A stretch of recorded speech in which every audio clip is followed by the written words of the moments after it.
The sirens came too late. By the time the city began to wail, the night had already burned itself into her skin, smoke in her lungs, blood on her dress, and silence where laughter used to be. Elena Caruso stood in the middle of the road, barefoot, her hands trembling around a necklace that no longer belonged to anyone living.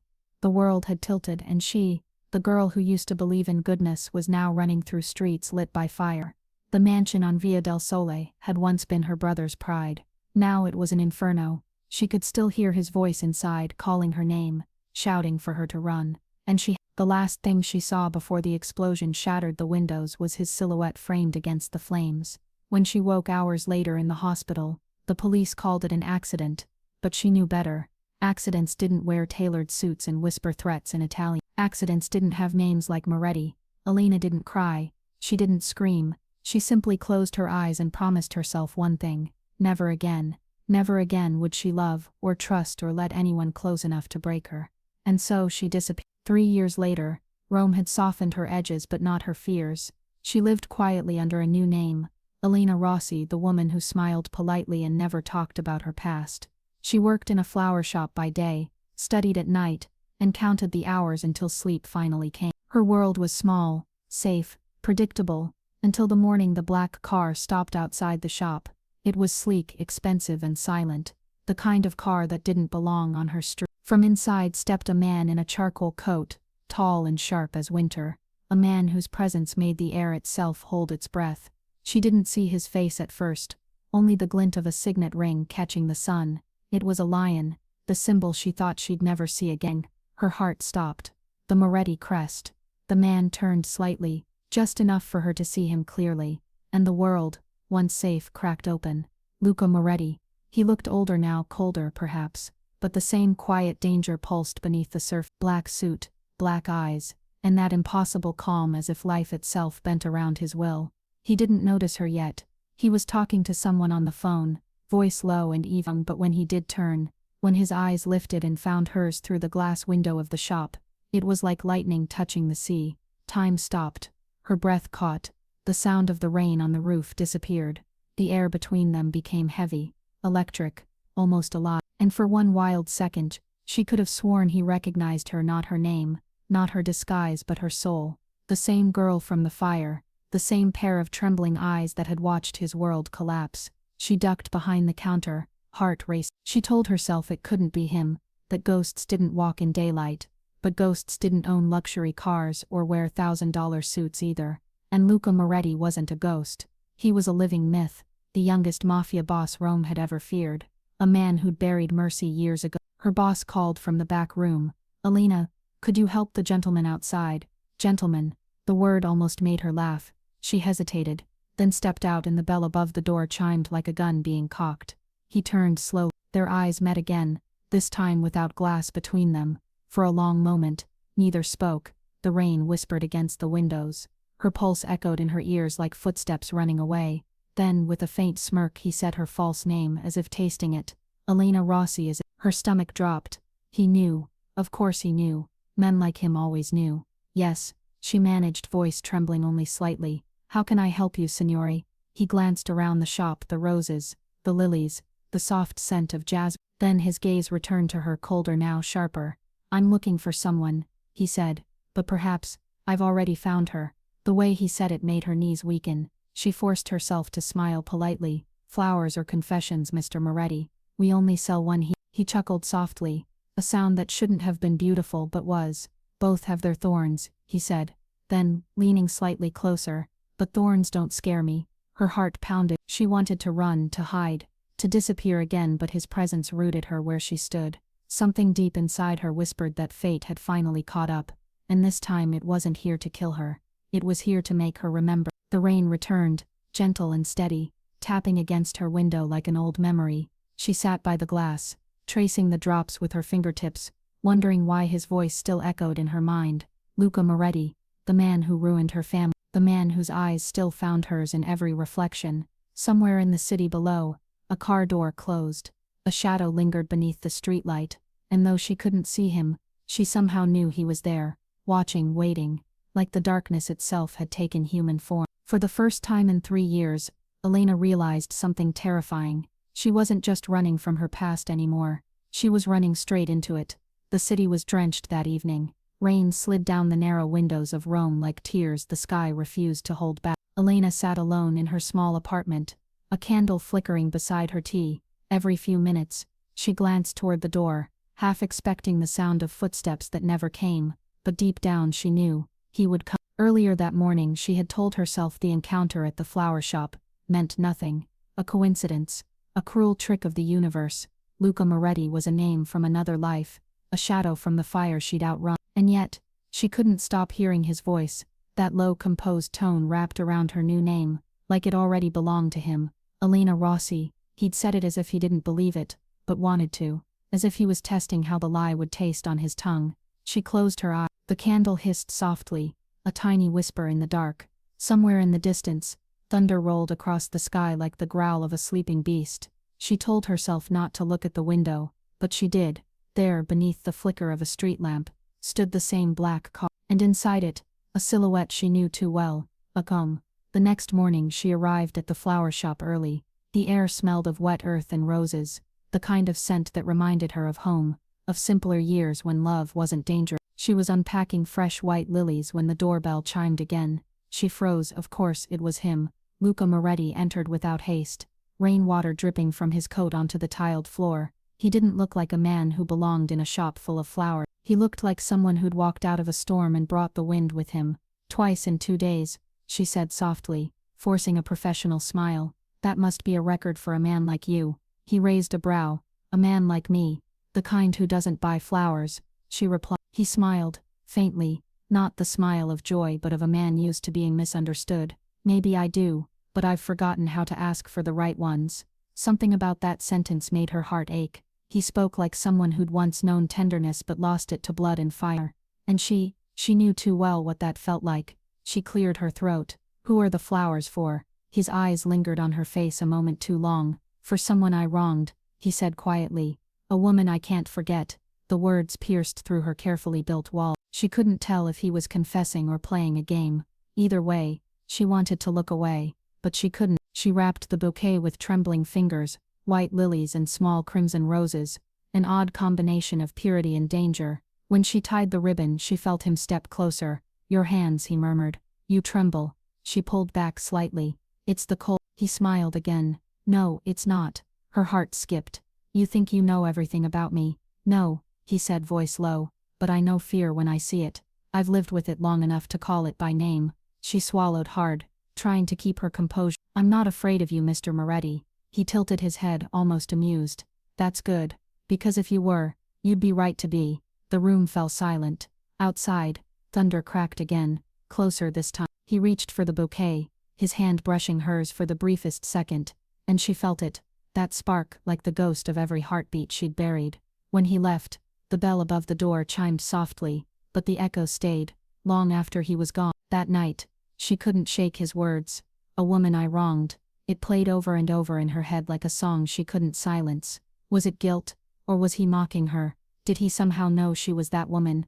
By midnight, the rain had turned relentless. She stood by the window again, watching the streets blur under the downpour. Her reflection looked pale, almost transparent, a ghost trapped behind glass. And then she saw it, a figure standing by the lamppost, half-shadowed, half-real. He wasn't moving, just watching her window through the storm. Her breath hitched. "Why?" she whispered, as if he could hear her through the rain. "What do you want from me?" No answer came. Only lightning illuminating the figure for a heartbeat, enough to see the way his eyes found hers through the glass. And then he turned, disappearing into the alley. A single lily, rain-soaked and pure white, with a note tied around its stem. "Fear me if you must, but know that I will never hurt you." Her knees weakened. She sank to the floor, clutching the flower, heart torn between dread and something far worse, hope. That evening, as the shop lights dimmed, her boss called her into the office. "Elena, you've been requested personally," he said, holding out an envelope. "For a private position, high pay, confidential." She frowned. "Who's asking?" He hesitated, then handed her the card. "Baruch, Moretti Enterprises." Her pulse stopped. The paper trembled in her hand, ink bleeding slightly from a raindrop that had slipped in through the open window. Outside, thunder rolled again, and for the first time she realized the storm wasn't ending. It was only begin. The elevator was silent, the kind of silence that hummed just beneath the skin, electric, waiting to break. Elena watched the numbers rise, her reflection caught in the mirrored wall. The soft hum of machinery mixed with the rhythm of her heartbeat, steady at first, then stumbling as the floor number blinked. 23 Luca Moretti Enterprises. She had tried to refuse the offer, she had even written a letter to decline, but the moment her trembling hand reached for the postbox, another envelope arrived. No name, no seal, just 2 words written in bold ink, "You're expected." And here she was, a flower girl in a building made of glass and secrets. Light spilled out like liquid silver, wide glass walls overlooking the city, marble floors polished to the point of reflection. The air smelled faintly of cedarwood and rain. At the far end, behind a desk of black stone and steel, sat Luca Moretti. He was reading a file, sleeves rolled up, wristwatch glinting in the afternoon light. His voice broke the quiet without lifting his gaze. "Miss Rossi, you're late." She swallowed. The rain slowed traffic. He looked up. His eyes were dark, unreadable, the same eyes that had once belonged to the night that took everything from her. And yet, when they met hers, something in his expression softened, only slightly, but enough. "Sit," he said simply. She obeyed, sitting opposite him at the desk, a sheet of glass between them. It felt like a metaphor too perfect to ignore. He was there, close enough to touch, yet separated by a world she could never enter again. He studied her quietly. "You worked at La Furia?" "Yes," she replied, trying to sound composed. "For 3 years." He nodded once. "You're detail-oriented, punctual, discreet, all qualities I need." A pause, then with a faint edge, "Tell me, Miss Rossi, are you loyal?" Her breath caught. The word loyal had too much weight in her world. She met his gaze. "To what?" He smiled faintly. "To survival." Her chest tightened. That answer shouldn't have made sense, but it did. For the next hour, he spoke of logistics, contracts and scheduling, but his tone was never fully detached. Every so often, his eyes would lift from the papers and rest on her face, studying the tremor she tried to hide, the guarded calm she'd learned to wear. It was unnerving, how easily he could see through silence. At one point he poured himself a glass of water, without thinking. He poured one for her too. When their fingers brushed against the glass, something unspoken passed between them, warmth, or memory, or danger. She couldn't tell which. Yet, that evening, as she left the building, the world outside was soft with rain again. Rome shimmered under streetlights, reflections rippling across wet pavement. She paused at the revolving doors, looking back once. Through the floor-to-ceiling windows, she saw him still at his desk watching her. Their eyes met through the glass, distant yet intertwined. For a moment, she forgot the air, the rain, the city. There was only that gaze, heavy with recognition and something else. Something like long. Then the lights flickered, and the spell broke. Yet, over the next few weeks, her life fell into rhythm, or at least the illusion of it. Morning coffee, late-night reports, the sound of his voice in the next room. He didn't touch her, he didn't even try. But every time he passed behind her chair, she could feel the air shift, charged, fragile, alive. The world between them was glass, thin, transparent, but unbroken, and she wasn't sure which of them wanted to shatter it first. The city outside was drowned in rain again. She stood by the window, staring at the skyline, when she heard his voice behind her. "You work too late." She turned. He was standing there, jacket off, tie loosened, exhaustion softening the edges of his perfection. "Maybe I just like the quiet," she said. He stepped closer. The air changed, heavier, slower. "The quiet," he murmured, "can be dangerous. It makes us remember things we shouldn't." She tried to laugh. "Like what?" He held her. "Like the sound of fire," he said quietly, "and the people we couldn't save." Her heart froze. For a moment, she forgot how to breathe. The sound of fire, the night, the smoke. He remembered too, but before she could speak he turned away, as if he hadn't said anything at all. That night, she couldn't sleep. She stood before her mirror staring at her reflection. Behind her, the candlelight trembled, and in the glass, she thought she saw another reflection, faint, shadowed, his face. The next morning, she found a note on her desk, folded neatly, sealed with black wax. "You can keep running, Elena, but I'll still find you, because I already did." Her hands shook. She looked toward his office. The door was open, empty, as if he'd vanished into thin air. But on his desk, beneath the lamplight, lay a single white lily. Yet, outside, the rain began again, soft, endless, and heavy as memory. Elena stood by the window, watching it blur the world into something dreamlike. There was only the glass between them now. She knew, one day soon, it would break. The invitation came in an envelope, the color of midnight. No return address, no signature, just her name, written in the same sharp, elegant handwriting that haunted her dreams. Inside, a single card, Gala, 888. Dress formal. You're accompanying me, LM.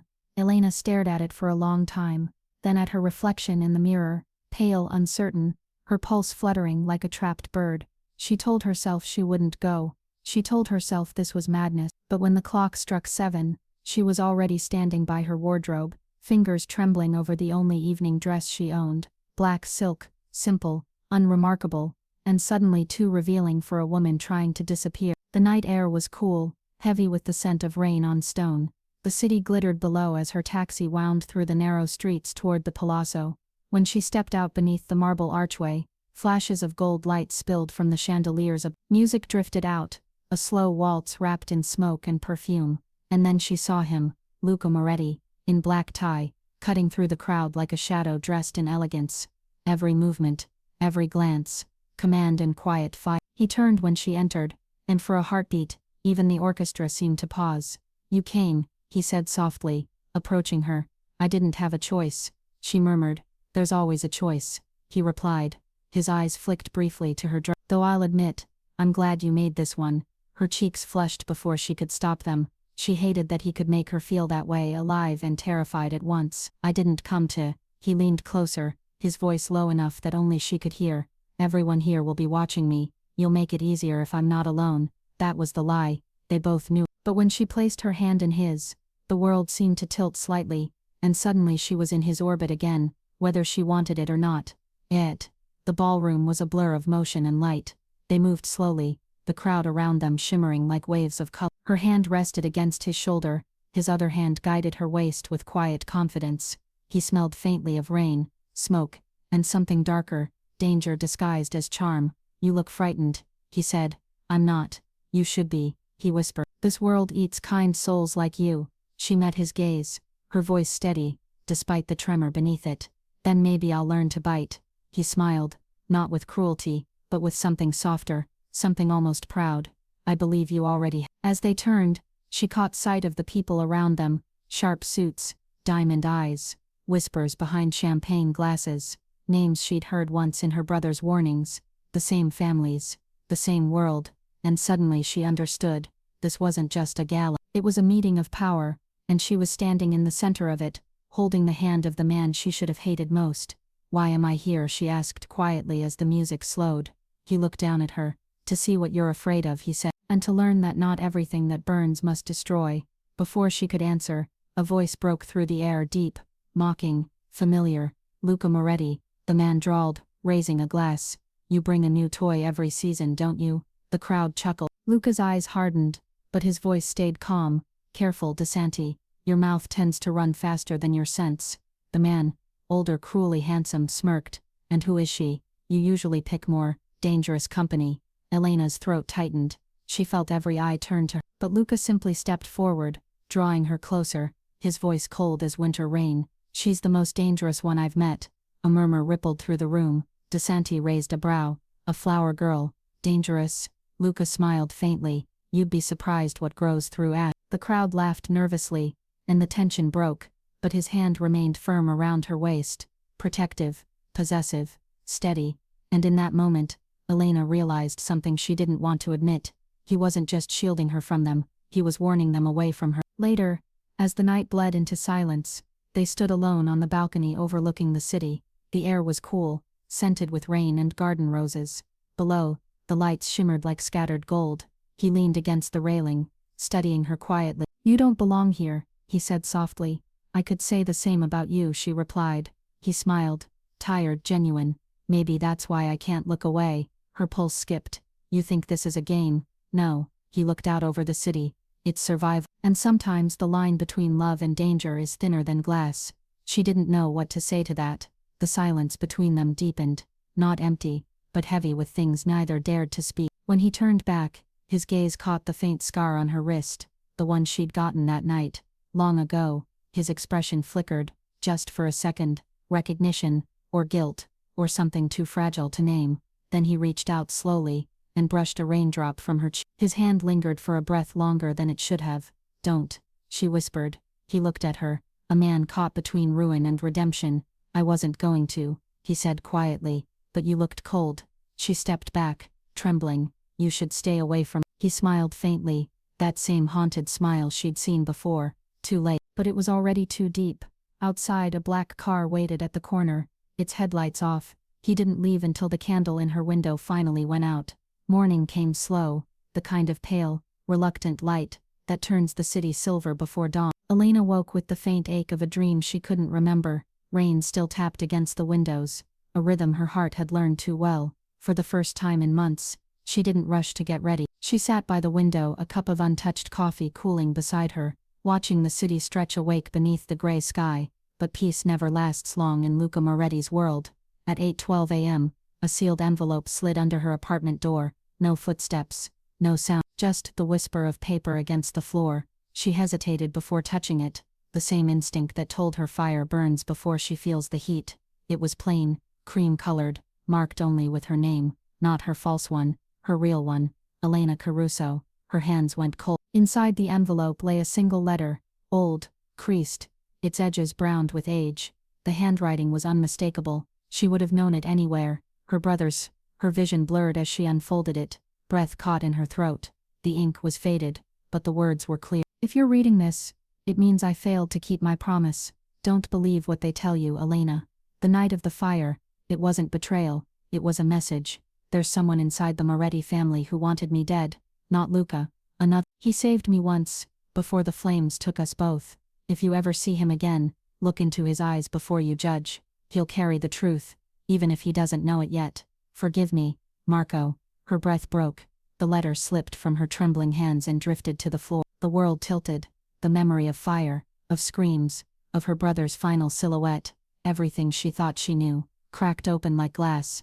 Not Luca. The words pulsed in her head, over and over as if the world itself was trying to rewrite its own history. That afternoon she couldn't focus. Her reflection in the office window looked like someone else, pale, distracted, lost between fury and disbelief. She tried to work, tried to breathe, but every time she looked up she saw him, Luca, moving through the glass-walled corridors with his quiet, dangerous grace. Did he know about the letter? Had he sent, or had someone else placed it under her door, hoping to break whatever fragile thread connected them? By evening, the tension inside her snapped. She walked straight into his office without knocking. "I was just about to." She threw the letter onto his desk. "Did you write this?" He glanced down at it, one brow arching slightly, then looked back up at her. "No," he said softly, "but I know that handwriting."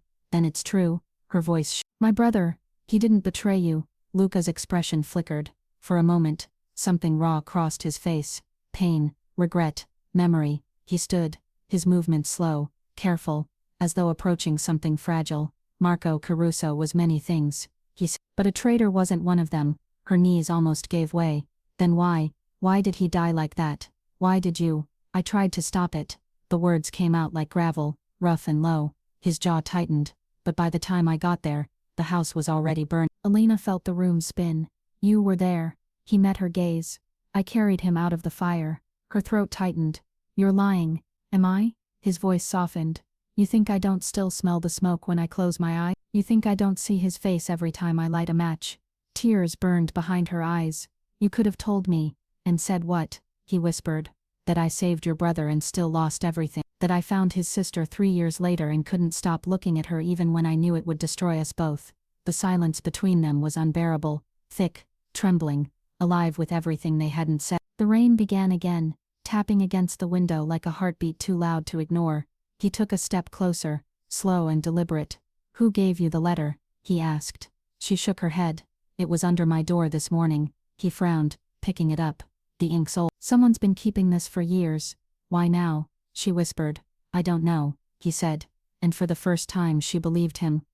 Later that night, when she left the office, the city was half asleep beneath its curtain of rain. She walked without direction, her mind tangled with too many truths and too many lies. She didn't see the car parked at the corner until the headlights flared once, then went dark again. A signal, a warning, a watcher. Her phone buzzed.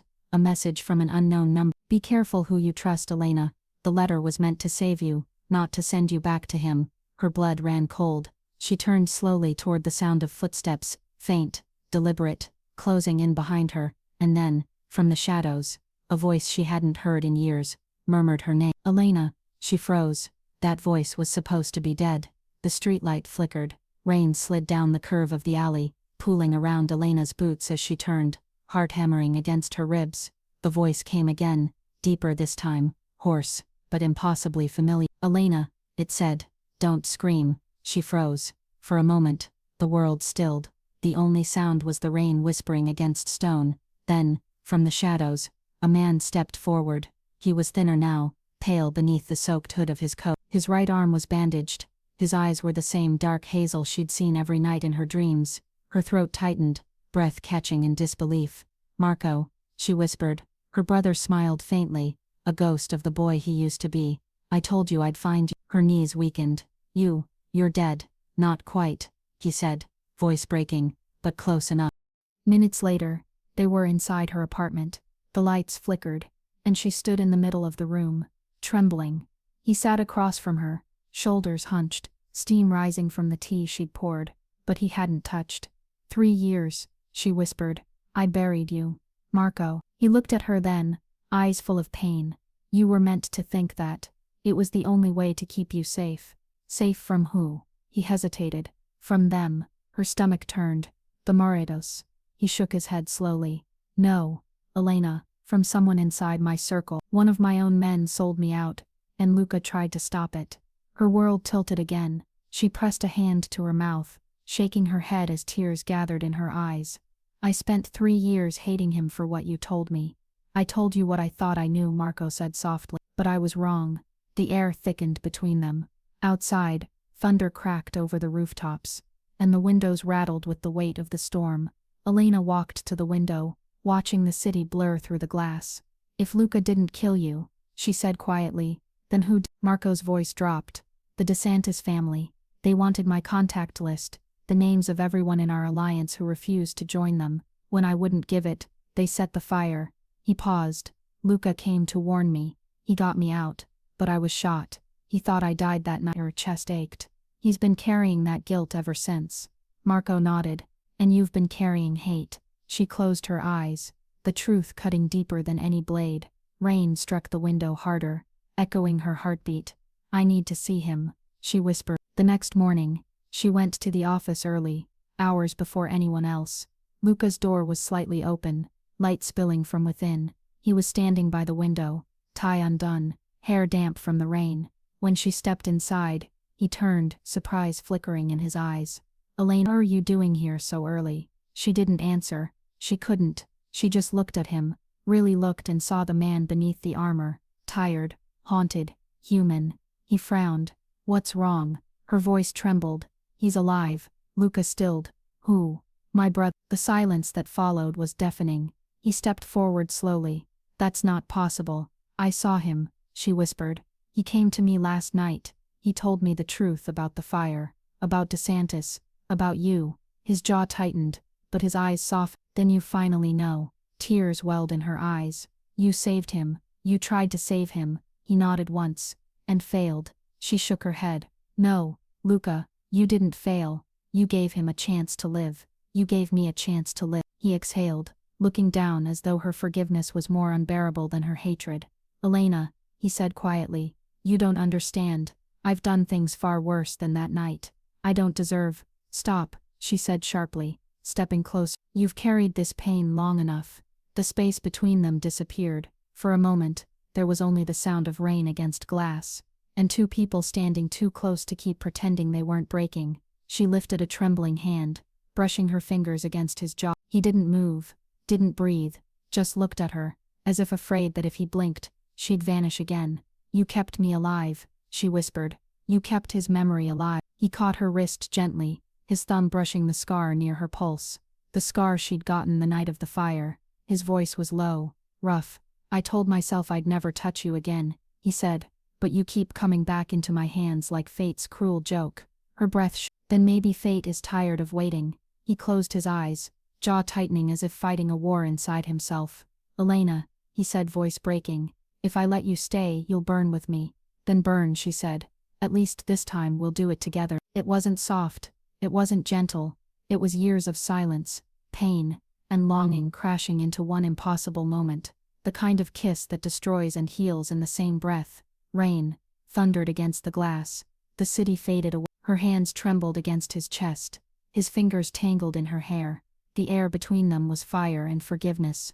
When they finally pulled apart, both were shaking. She looked up at him, eyes wide. What happens now? He exhaled, resting his forehead against her. Now, he whispered, we start telling the truth. Outside in the rain-soaked street below, a man stood watching from the shadows, cigarette burning like a small angry star. He lifted his phone, murmuring into it. She's with him, just like you said she would. What do you want me to do? A cold voice answered through the speaker. Let them fall in love, then take everything from him. The morning after the kiss, the city was quiet, too quiet. Rome seemed to hold its breath, wrapped in fog and drizzle, as if even the sky knew something fragile had broken loose between them. Elena woke in her apartment before dawn, her lips still remembering the taste of him. It should have been warmth, it should have been comfort, but instead it was guilt, thick and heavy as smoke. She'd promised herself she would never let him in again, never let herself meet the man who had destroyed her family's world. And yet, her heart hadn't listened. By the time she reached the office, the sky had darkened again. A storm was coming, not of rain, but of reckoning. Luca was already there, his jacket draped over the back of his chair, sleeves rolled up, the faintest bruise along his jaw, a sign of the fight he hadn't told her about. He looked up when she entered. For a moment, neither spoke. The silence between them still carried the echo of last night. The warmth, the trembling, the promise they hadn't dared to name. He broke it first. Elena, he said softly, we need to talk. Her pulse quickened. About last night. He nodded, but there was something distant in his tone. It wasn't guilt. It was warning. Before he could continue, the door burst open. Two men in dark suits entered without knocking. DeSantis's, and between them, with a mocking smile that didn't reach his eyes, was Vittorio DeSantis himself. Luca's jaw tightened. You're trespassing. Vittorio ignored him, stepping into the light like a snake basking in heat. So this is her, he said, eyes sliding to Elena, the infamous flower girl who softened the lion. Elena took a step back. What do you want? Vittorio's grin widened. Nothing, Cara. Just here to deliver something. A story, perhaps. He tossed a small brown envelope onto Luca's desk. It landed with a soft thud. Too soft. Too deliberate. Inside, something sharp and metallic shifted. Luca didn't touch it. He already knew what it was. A warning. A reminder. Vittorio turned toward Elena, voice smooth as poisoned honey. Tell me, do you know who killed your brother? Her blood ran cold. I know enough. He laughed. Do you? Then leaning closer, his breath reeking of wine and cruelty. You think Luca saved him? He didn't. He lit the match. Luca's eyes darkened instantly. Leave. But Vittorio wasn't done. He's good at rewriting stories, better at burying bodies. He turned back to her, smiling like a serpent. Ask him where he was the night your brother really died. Ask him who ordered the fire. Elena's chest tightened. Stop. Vittorio raised a brow. Oh, he didn't tell you? Of course not. He was following his father's orders. But when the flames went too far, he saved himself. Not your brother. Her world tilted. The air around her cracked. She looked at Luca, waiting, pleading for denial. But he said nothing. Nothing. Just silence. And that silence was worse than confession. When Vittorio finally left, Luca turned toward her, but the look in her eyes stopped him cold. It wasn't fear anymore. It was heartbreak. Elena, he said quietly, listen to me. Is it true? Her voice shook, raw and trembling. Were you there that night? Were you part of it? He hesitated, not out of guilt, but out of the weight of everything he couldn't say. I tried to stop it, he said, but... She took a step back, tears already blurring her vision. But you didn't. Elena, don't. Her voice cracked like thunder. Don't you dare touch me. He froze. She was shaking now, her hands clenched at her sides, every word trembling like glass ready to break. I gave you a chance to tell me the truth. And you still lied. You let me believe you were a victim. You let me. Her voice broke completely. You let me love you. His face twisted in pain. It wasn't supposed to happen like this. Then maybe it shouldn't have happened at all. For a long moment, neither spoke. The rain outside had turned violent, hammering against the glass like it was trying to get in. Finally she turned toward the door. "Elena," he said, his voice raw. "If you walk out now, everything we've fought for, what we've fought for," she whispered bitterly. "You fought to hide the truth. I fought to survive it." She opened the door, but before stepping through she turned back one last time. He was standing in the middle of the room, hands clenched, eyes full of something she couldn't name, not quite regret, not quite love, something deeper, something hopeless. And he smiled, not cruelly, not arrogantly, just sadly, the way a man smiles when he finally accepts that he's already lost. "Too late," he said softly. Her breath caught. That was the last thing he'd said to her before she left him 3 years ago. The same words, the same voice, now echoing like prophecy. And then she was gone. But when, that night, the storm refused to stop, Elena walked until her feet ached, until the city blurred into 1,000 lights and her tears mixed with rain. Every step felt like betrayal of him, of herself, of the love she had tried so hard not to feel. Back at the office, Luca stood alone in the dark, the envelope still lying unopened on his desk. When he finally tore it open, a single photograph fell out, grainy, black and white. Marco Caruso, alive, standing beside Vittorio De Santis. Beneath it, a message in red ink: "You think you saved her. She was never yours to keep." And as dawn broke over the city, two hearts once entwined, now beat alone, each haunted by the same echo in the rain. "Don't touch me." Too late. Rain fell for 3 days straight. The city became a blur of silver, rooftops dripping, alleyways flooding, the sky endlessly weeping over what it had witnessed. And somewhere beneath that same gray heaven, two souls walked through different kinds of storms: a small suitcase, a train ticket to Palermo, and a heart that refused to steady. The rhythmic clatter of the wheels on the tracks echoed like a heartbeat she no longer trusted. Every station blurred into another, every stranger's face, another reminder of what she'd lost. She didn't cry, not because she was strong, but because tears felt too human for the kind of pain that hollowed her out. When love dies by betrayal, it doesn't vanish, it calcifies. It sits inside the ribs like a stone, making it impossible to breathe. By the time she arrived in Palermo, the sea was waiting, gray, wild, and endless. She rented a small room by the harbor, the kind of place meant for ghosts. Fishermen sang in the distance, waves slapped against wood, and in the evenings, she sat by the window, watching the horizon fade. Every time she closed her eyes she saw him, Luca, his face half lit by rain, his voice breaking when he said "too late." And even now, when she whispered that phrase to herself, it sounded less like cruelty and more like confession. One evening, while unpacking, she found something she didn't remember packing: the white lily, the one he'd left on her desk the day he found her true name. Its petals had dried to ivory, its scent long gone, but the shape remained, unchanging, like memory. She pressed it between the pages of her brother's old letter. The words bled faintly where the rain had touched them before. "If you ever see him again, look into his eyes before you judge." Her hands trembled. Had she judged too soon? Had she run before listening? But then, another voice echoed inside her, her own. "He didn't deny it.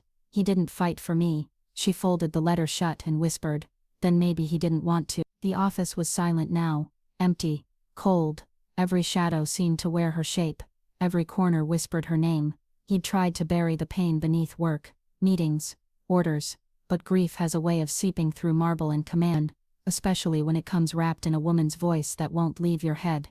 He stood by the same window where she used to bring him coffee, the rain distorting the city lights into something dreamlike. He thought about the photograph, Marco alive standing beside De Santis, and the way it had been planted to break them apart. He knew it, but knowing didn't change the fact that she believed it. He picked up his phone 100 times to call her. He never pressed send, because what would he say? That he'd loved her even when he wasn't supposed to. That his silence wasn't guilt, it was fear. That every time he looked at her he saw both salvation and punishment. The words were too heavy, and so he stayed silent, letting the distance widen until it became unbearable. Elena, weeks passed like waves. She got a job at a seaside cafe pouring coffee for strangers who didn't know her name. It was quiet, almost peaceful, until one morning, when she noticed a man sitting by the railing, reading a newspaper.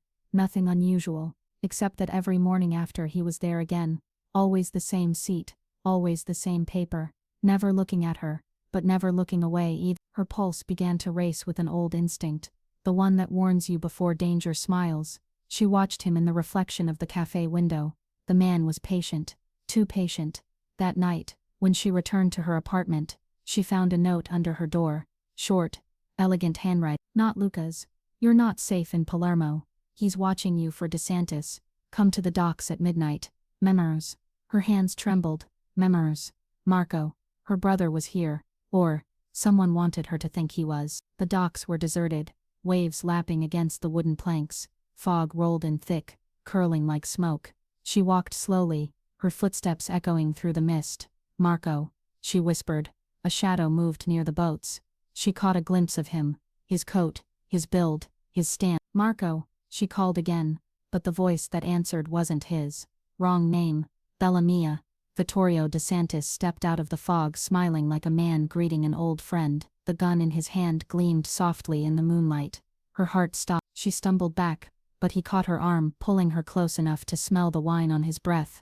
Your brother's dead for real this time, he murmured, and your lover's too busy drowning in guilt to notice I've found his weakness again. Let me go, she gasped. He laughed softly. Oh, I will, eventually, but first, he needs to suffer. She struggled, but his grip tightened. You think he still cares about you? That man forgets love faster than he forgets mercy. Then why are you using me to hurt him? She whispered. His smile faded slightly, just enough for her to see the truth. Because she was right. A sudden sound cut through the air, the low growl of an engine. Headlights flared. A black car screeched to a halt at the edge of the pier. The door swung open. Luca stepped out. Rain poured harder as if the sky itself had been waiting for this moment. He looked different now, darker, harder, eyes burning with something that wasn't rage, but purpose. When he spoke, his voice was ice. Let her go, Vittorio. Vittorio smirked. Oh, the lion arrived. But tell me, Luca, do you still believe she's worth the fire? Luca's jaw clenched. She's the only thing that ever was. Vittorio laughed, pressing the gun to her side. Then watch how easily I take her from you. The next second moved too fast to remember. A flash, a sound, a scream, and then silence. When Elena opened her eyes, she was on the ground, rain stinging her face. Luca was kneeling beside her, breath ragged, his shirt dark with blood, his not hers. Vittorio lay motionless. A few feet away, the gun kicked into the sea. Luca, she whispered, reaching for him. You're bleeding. He smiled faintly, his voice breaking. Better me than you. Tears blurred her vision. Why would you do this? His hand found hers, warm despite the cold. Because somewhere along the way, he whispered, I forgot how to live without you. She pressed her forehead to his, sobbing. You idiot. She breathed. You weren't supposed to come. He laughed softly. A broken sound. Too late. By the time they reached the pier, Vittorio was gone, dragged into the sea by his own sins. Luca was unconscious, his blood mixing with rainwater, his heartbeat shallow but steady. As the medics lifted him into the ambulance, Elena followed, her hand never leaving his. For the first time in 3 years, she wasn't running from fire, she was running into it, to save the only heart that had ever made hers remember how to beat.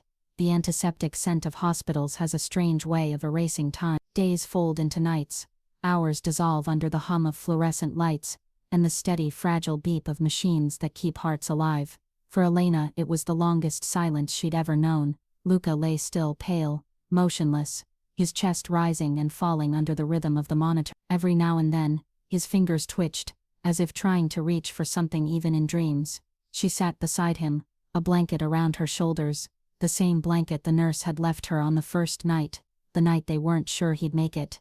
That was 3 days ago. Now the bruises on her arms were fading, but the ache in her heart wasn't. She hadn't left his side since. The Moretti name still carried power even here, in the sterile world of white walls, but all she saw was the man beneath it, the one who had bled for her without hesitation. She brushed her fingers across his hand, whispering, You're not allowed to leave me again. The rain outside answered softly against the window. It hadn't stopped since the pier, as if the sky refused to forget. On the 4th morning, Luca woke.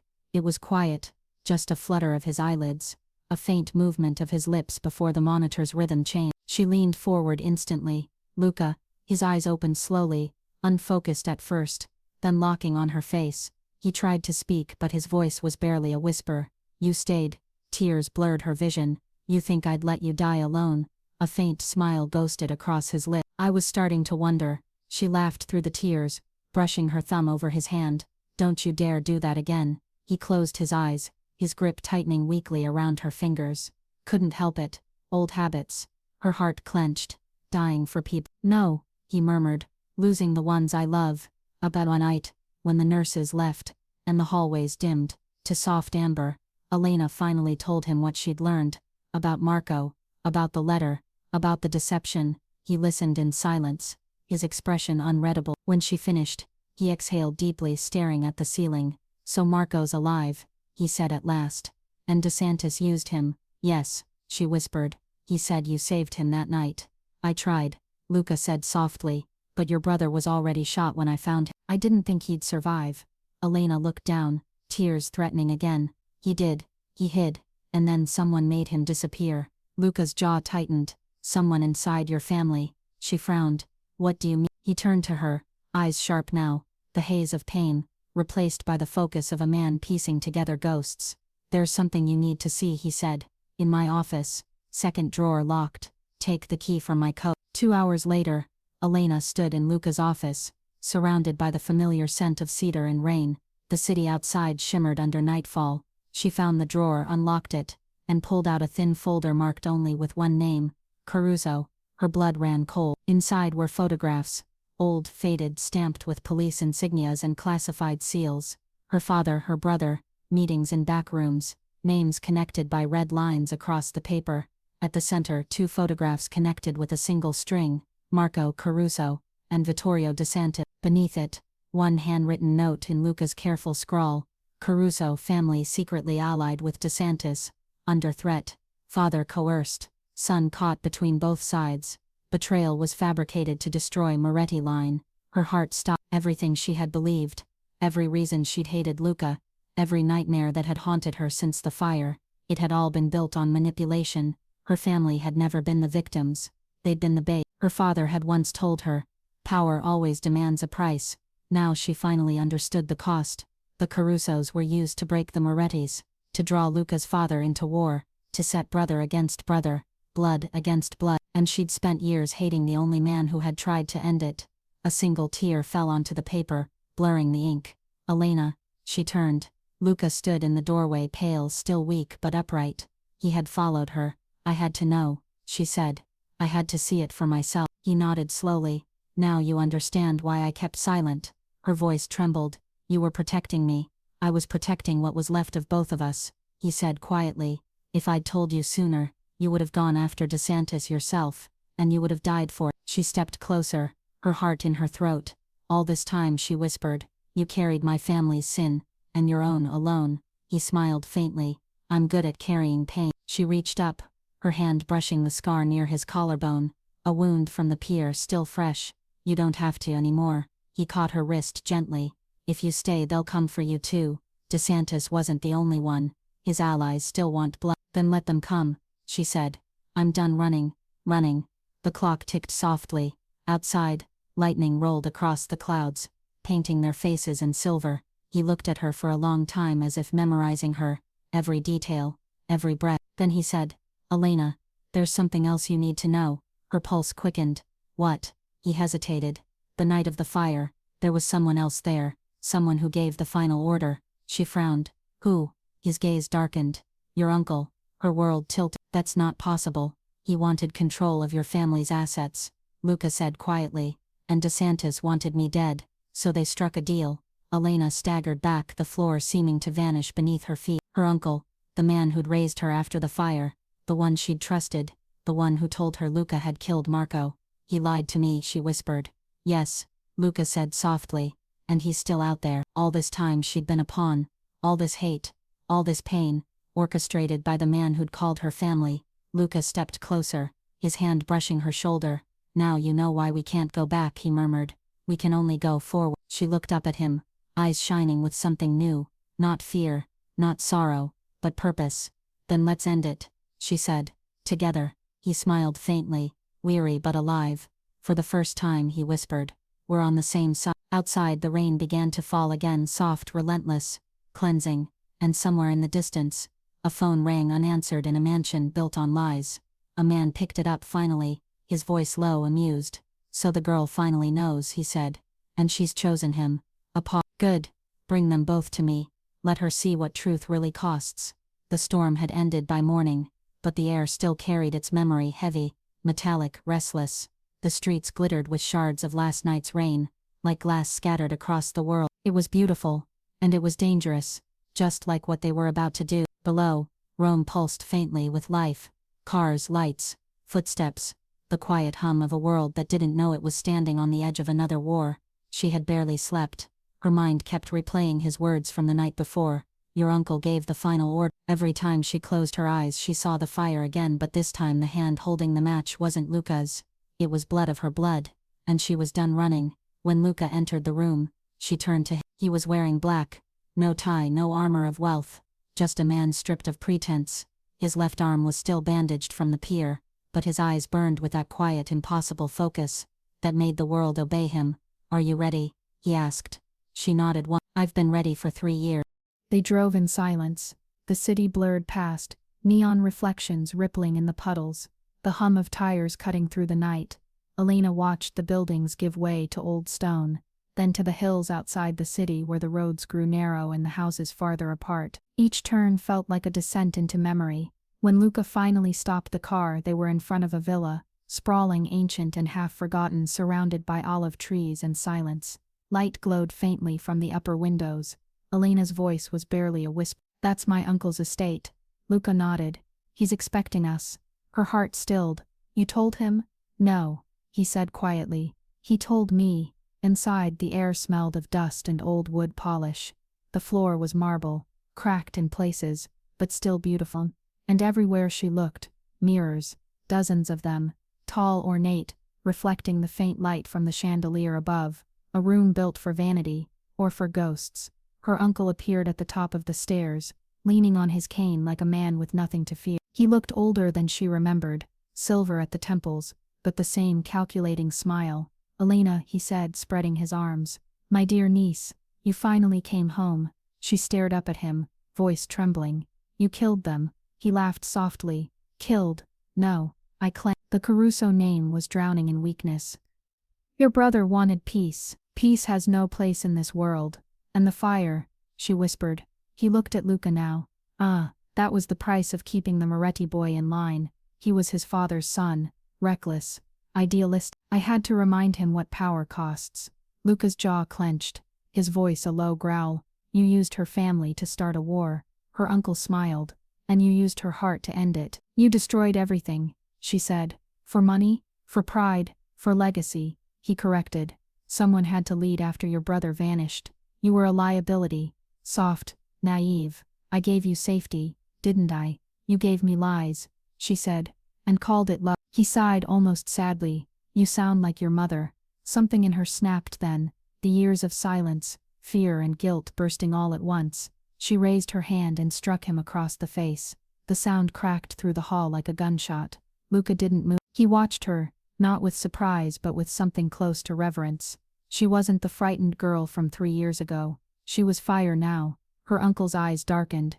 "You shouldn't have come here." He snapped his fingers. 2 men emerged from the shadows, armed, silent, ready. Luca stepped forward instantly, placing himself between her and them. "Go," he said under his breath.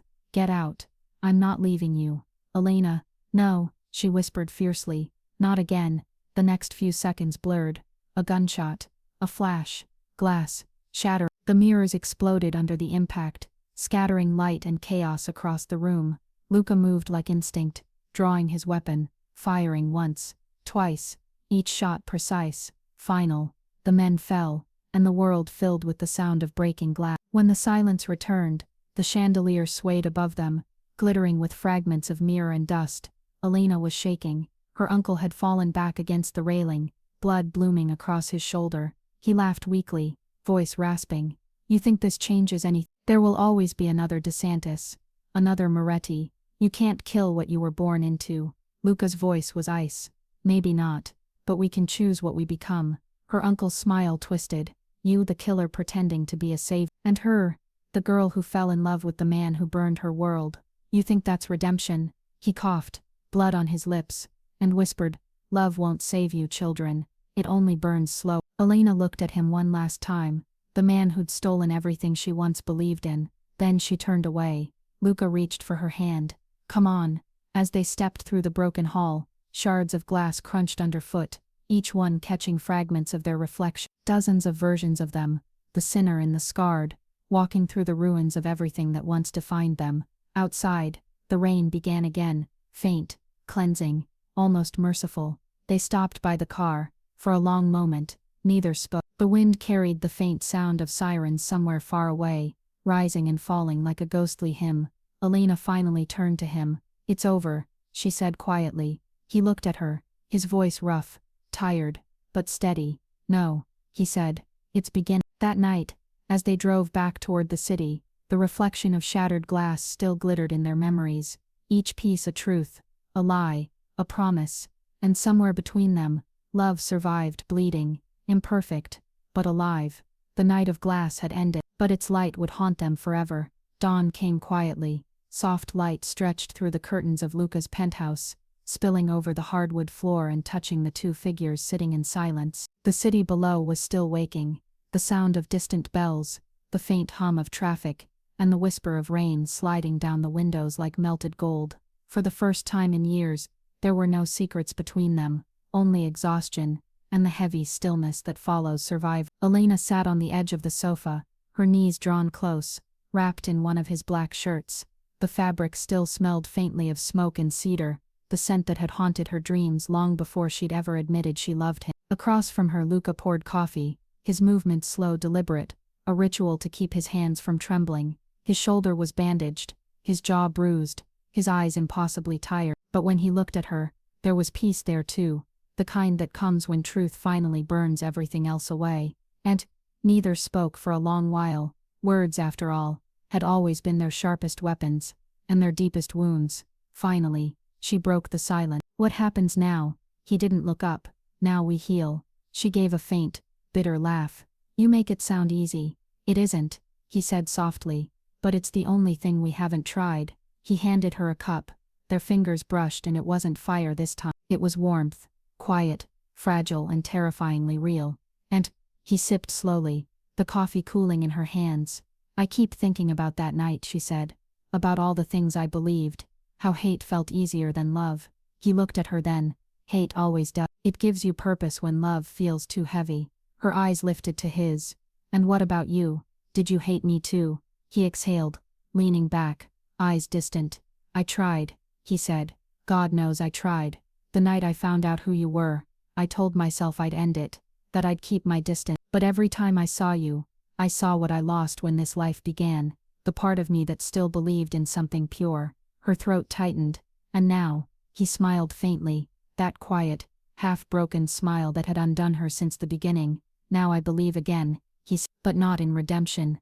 In you. The words hit her like prayer, quiet, devastating, true. She set the cup down, unable to look at him for fear her heart would shatter completely. And, after a moment, she whispered, you knew he was my uncle all along, didn't you? Yeah. Why didn't you tell me? He hesitated. Because I needed you to see it for yourself. If I'd told you, it would have sounded like manipulation, like revenge. I didn't want your forgiveness to come from lies. Her eyes filled. You protected the man who destroyed you. He shook his head. No. I protected the woman who didn't know she was part of his world. She could see their reflections faintly in the glass. Two silhouettes side by side, close but not quite touching. Do you ever think we were cursed? She asked. Luca rose, coming to stand behind her. I used to, but curses are just stories people tell to excuse the pain they don't understand. And what do you call ours? He leaned closer, his breath warm against her ear. Fate. His hand brushed her arm, a touch so light it felt like memory. She turned slowly to face him, tears glistening in her eyes. Say it, she whispered. He frowned softly. Say what? The thing you've never said. He swallowed, eyes dark and endless. Elena, please, she said, voice breaking. I need to hear it. He reached for her then, fingertips trembling against her face. I love you, he said, not a declaration, but a confession, raw, uneven, sacred. The air between them broke open. Her tears fell freely as she whispered, you don't know how long I've waited to believe that. He smiled faintly. Then believe it now, even if it kills me. The city below them blurred, the world holding still as two hearts battered, frightened, still learning how to beat, found rhythm again. You're shaking, he murmured. So are you. Then maybe we're finally alive. They stood like that for a long while. No more lies. No more pretending. Only truth, and the ache of it. Then, slowly, she pulled back, her eyes clear again. If we stay here, she said, they'll come for us. His men, his allies. They won't stop. He nodded. I know. Then we leave, she said. Start over somewhere they can't find us. Luca looked out at the city one last time, the empire built on blood, the skyline carved by ghosts. He took her hand. Then we go, he said. Outside, the light grew brighter, spilling across the floor like promise. For the first time in years, the world didn't feel cursed. It felt possible. And somewhere deep in the city's heart, a phone began to ring in an empty villa, unanswered, the last echo of a dying dynasty. The wind changed that night. It came from the sea, sharp, cold, full of warning. In the dark, the city lights flickered like signals from another world, and every corner seemed to hum with the pulse of something waiting to break. Elena and Luca didn't sleep. They sat together in silence, a single lamp burning between them, the air thick with unspoken fear. Outside, the rain had stopped, but thunder still rolled faintly, somewhere beyond the hills. A storm too distant to see, yet too close to ignore. Are you sure about that? She asked finally. Her voice was quiet, but her eyes steady. She wasn't the girl who ran anymore. Luca looked at her for a long time before answering. I've spent my whole life following orders, he said. Every war, every death, every sin, someone else's choice. I'm done, letting other men write my story. He reached for her hand. We end this, Elena. Our way. Elena watched the city fade in the rearview mirror. The lights, the towers, the ghosts. She wondered if she'd ever see it again. Where are we going? She asked. Luca's hands tightened around the wheel. To Naples. There's one last piece left. DeSantis had allies. Your uncle wasn't the only one. She looked out at the road. Who? He hesitated. A man named Arturo Vescari. Old family. Controls what's left of the Southern Syndicate. He's been moving against us for months. And he's the one after us now. Yes, Luca said. And he won't stop until I'm gone. Or until you are. Elena turned to him. Then we make sure it's neither. Now it was half forgotten. Perfect for ghosts. Inside, Luca's men were waiting. Only a few, the ones still loyal. They greeted him with quiet respect, their eyes flicking toward Elena with the guarded curiosity of soldiers who knew what love could cost. Everything's ready, one of them said. But we don't have much time. Vescari's people are already moving. Luca nodded. We hold here. Elena frowned. Hold. You mean fight? He turned to her, voice gentle but firm. They'll come to. And if they find you, she cut him off. Then they'll find us. He stared at her, something fierce and fragile in his eyes. Elena, no, she said. No more running. No more hiding behind ghosts. You fought to protect me. Now I fight beside you. He exhaled, something breaking and healing inside him at once. God help anyone who tries to take you from me. Then, night fell heavy. The house filled with the low hum of preparation. Men checking weapons, sealing doors, whispering prayers they'd long forgotten how to believe. Elena stood by the window, watching lightning far out over the sea. The reflection of her own face stared back at her, calm, determined, unrecognizable from the girl who once trembled at shadows. Behind her, Luca came quietly, placing his hand on her shoulder. You should rest, he murmured. She shook her head. If this is the end, I want to see it coming. He smiled faintly. You sound like me. Maybe I finally understand you. He turned her gently to face him, brushing a strand of hair from her chin. You shouldn't have had to. She looked up at him. You gave me truth, Luca. That's more than anyone else ever did. The first shot came just after midnight. A sound like thunder, glass exploding, walls shaking. The villa plunged into chaos. Down, Luca shouted, pulling her to the floor as gunfire shredded the air. The men returned fire, the echo of bullets merging with the storm outside. Lightning flashed through the windows, each burst painting their world in white and blood red. Elena crawled to the overturned table, heart pounding, the sound of gunfire deafening. Luca, she cried. I'm here, he answered, firing toward the door. He looked at her, and even then, even with death pressing in from every side, his eyes softened when they found hers. Stay low, he said. Don't move. Not without you, she said fiercely. He almost smiled. You never do. By the time silence fell again, smoke and dust hung heavy in the air. Bodies, broken glass, the scent of gunpowder. Luca staggered to his feet, reloading his gun.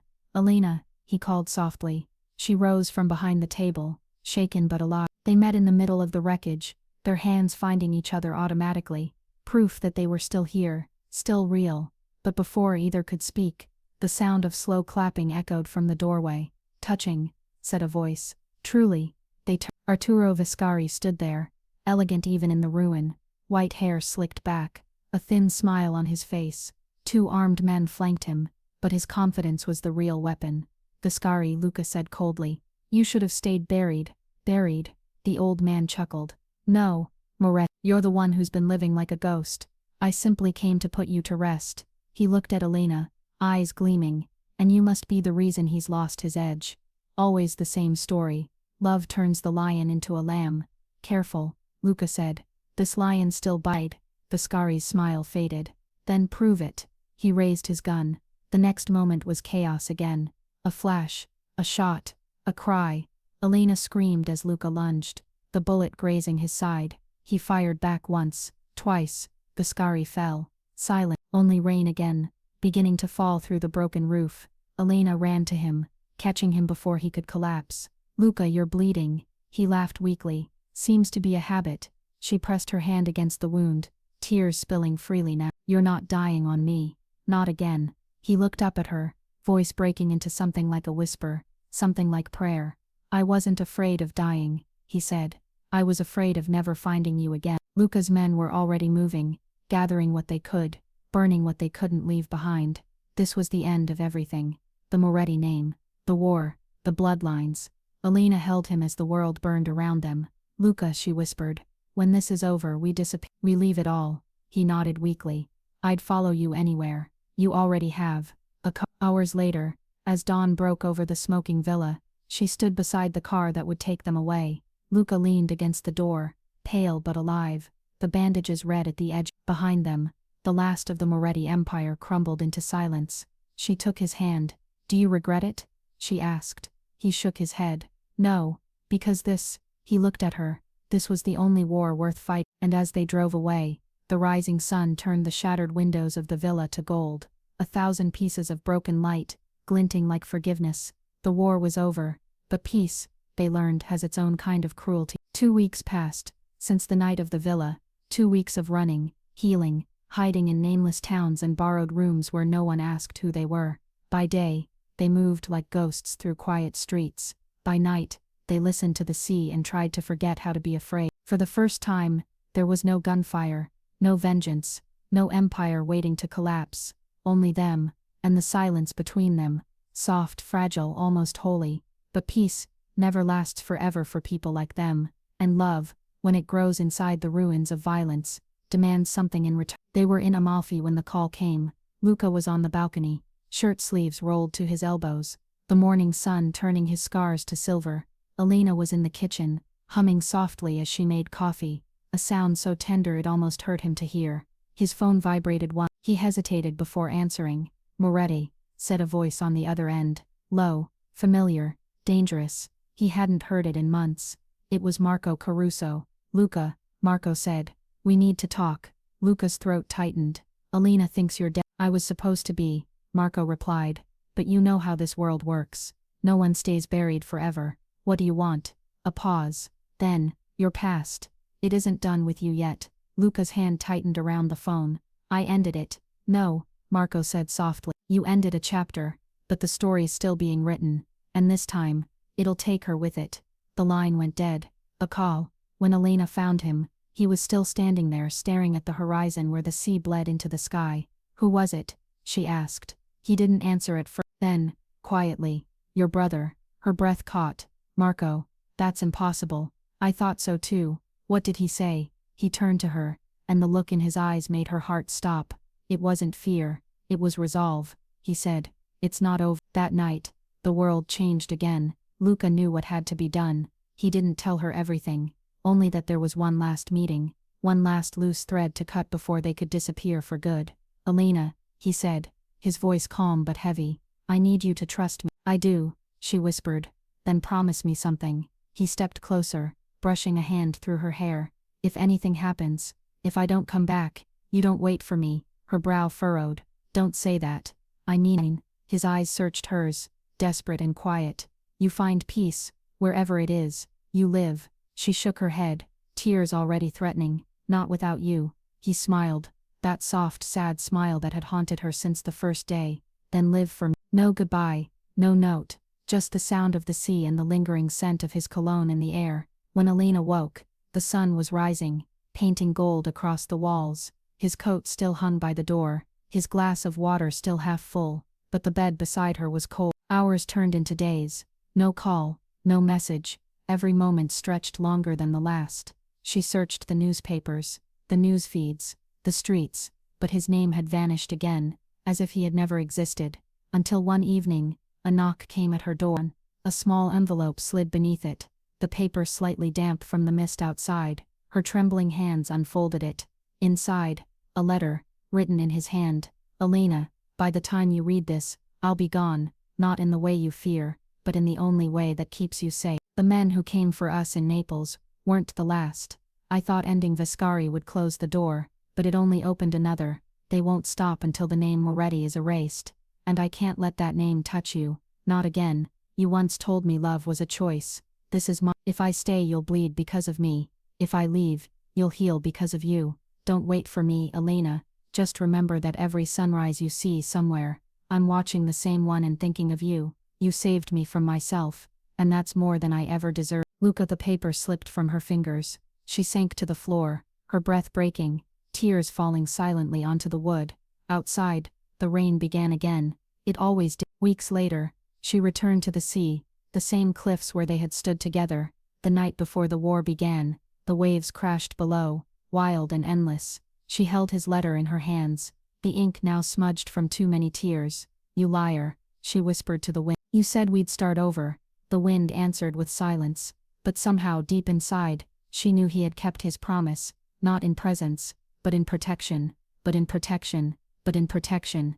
In the distance, far out beyond the water, a figure stood at the edge of a pier, black coat, collar turned against the wind. He watched the woman on the cliffs from afar, the same woman whose name he still whispered like prayer. He didn't move toward her. He couldn't, because to love her now meant to let her live. He closed his eyes, letting the sound of the sea drown his heart. Goodbye, amor mio, he whispered.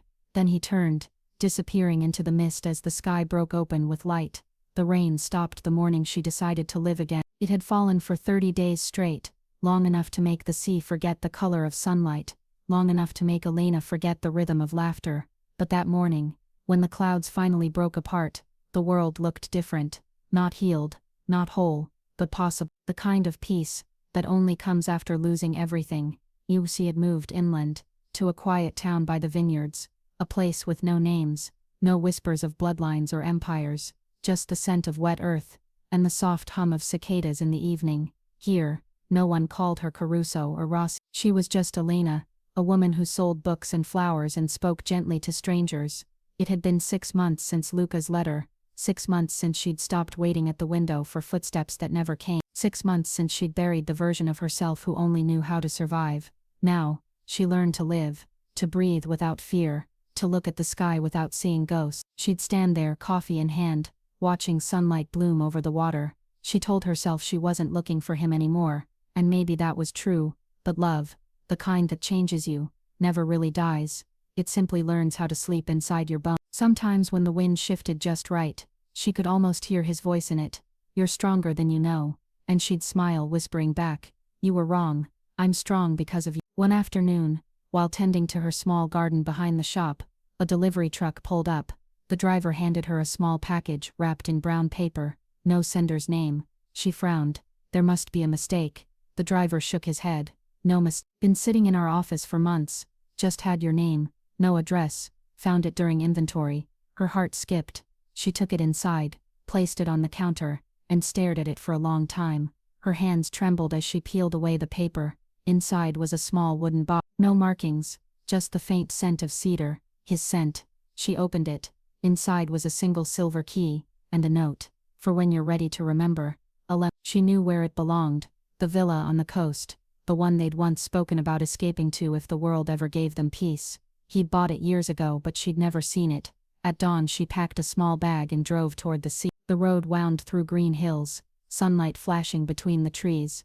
The closer she got, the faster her heart began to race. When she reached the cliffs, the world opened before her, endless blue, waves crashing against the rocks below, the same horizon she'd once stood upon while saying goodbye, but now, the air smelled of salt and spring, not sorrow. The house stood there still, smaller than she'd imagined, white stone walls kissed by ivy, windows facing the water. It looked like it had been waiting. Dust had settled lightly on the shelves, but everything was untouched: the table, the books, the glass vase with dried lilies inside, and on the mantel, a small envelope bearing her name. Her breath caught. Elena, if you're reading this, you found the place I built for us, the one I was too afraid to bring you to. I couldn't give you peace then, so I built it here, waiting for the day you'd be ready to claim it yourself. If you're here, it means you've forgiven me, or at least learned to live without hating me. That's enough. That's more than I deserved. Look to the garden, you'll find what I couldn't say in words. Luca. Her tears came silently this time, not of grief, but of relief. She stepped out into the garden. It overlooked the sea, wild flowers swaying in the breeze, and there, beneath the olive tree, was a small plaque set into the earth: for every storm that taught us how to see the sky. She knelt there, pressing her palm against the ground, feeling the warmth of sunlight seep through. I forgive you, she whispered. I always did. The wind lifted her hair, carrying her words out over the way, and somewhere in that sound, she could almost hear his voice again, not close, not gone, but everywhere, like the sea, like memory, like love that never learned how to end. When the first stars appeared, she lit the candle she found in the box, and set it by the window. Its flame flickered softly, golden, alive, unwavering. Outside the night deepened, calm and wide. The sea breathed against the cliffs below, and Elena closed her eyes, whispering into the quiet, "Wherever you are, the rain has stopped." The sea was calm that morning. The light poured softly across the horizon, spreading warmth over the villa that had slept in silence for too long. Elena woke before dawn, the sound of waves filling the house like a lullaby.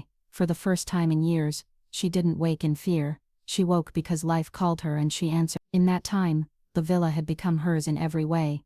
The walls no longer whispered of ghosts. The garden had bloomed again, and every morning, she sat on the terrace overlooking the water, a notebook in her lap, writing stories she once thought she'd forgotten how to tell. Stories about love, about pain, about how sometimes survival is a kind of victory. Sometimes, she wrote about him, not the mafia boss, not the man who bled for her, but the man who looked at her once, beneath a sky of smoke and rain, and said too late, and somehow meant forever. The locals called her Signora del Mare, the Lady of the Sea. They didn't know her story, only that she spoke with kindness and carried a sadness too deep to name. She'd smile when they said it, thinking of Luca, how he'd always belonged to the storm, and she, to the calm. One afternoon she walked to the shoreline where the cliffs met the sand. The wind tangled her hair, the tide lapped at her feet. In her hands she held the silver key, the one he'd sent her. She turned it over once, the sunlight flashing across its surface like a heart. Then, with a small smile, she threw it into the sea. Keep it safe for him, she whispered to the waves, in case he ever finds his way home. The key vanished beneath the surface, swallowed by light. That evening she lit the candle again, the same one she'd placed by the window when she first returned. It had burned so many nights since then that the wax had formed rivers down its side like veins of gold. She set a new one beside it, and for a moment, the two flames flickered side by side, twin lights dancing in the soft wind. Then she opened her journal and began to write. There are two kinds of love in this world, the kind that keeps you safe, and the kind that sets you free. Ours was both. He taught me that pain is not the enemy of love, fear is, and when fear dies, love finally breathes. If you ever find this wherever you are, know that I kept my promise. I lived, and every dawn I still look for the sky after the rain. Outside the wind shifted, carrying the faintest echo of laughter. The air seemed to shimmer as if the world itself exhaled, and on the far edge of the cliffs where the sea met the sky, a man stood watching the house. Older, his face lined by time, his eyes still the color of storms. He said nothing, he only watched. The woman on the terrace, her golden hair glinting in the sunset, her hand steady as she wrote. A small smile touched his lips. Sad, proud, peaceful, he whispered into the wind. Too late. No, amor mio, right on time. And then he turned, walking into the fading light, his shadow stretching long against the sea, until it was gone. Elena closed her journal, blew out the candle and stood for a while by the window. The air was still, the world silent. She placed a hand against the glass and smiled. Somewhere far away, she knew, he was still alive. Maybe not here, maybe not, but somewhere beneath the same vast sky that had once watched them fall apart. They were both still breathing, both still learning what love really meant, and as she turned off the light, the world felt, finally at peace.